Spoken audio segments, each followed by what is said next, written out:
చాలామంది పెళ్ళైన ఆడవాళ్ళు పరాయి మగాడి పట్ల ఆకర్షితులవుతున్నారు.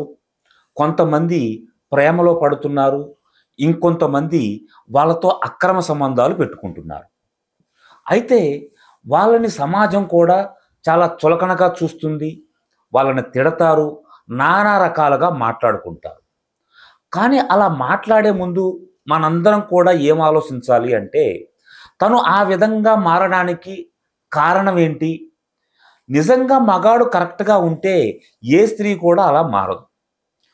ఇంట్లో అత్తామామల ప్రవర్తన ఎలా ఉన్నా పర్లేదు గానీ, భర్త మాత్రం భార్య పట్ల కరెక్ట్‌గా, బాధ్యతాయుతంగా ఉండాలి. ప్రేమించాలి. తను సంతోషంగా చూసుకోవాలి. అలా అని చెప్పి అందరు ఆడవాళ్ళు అలా ఉన్నారని నేను అనట్లేదు.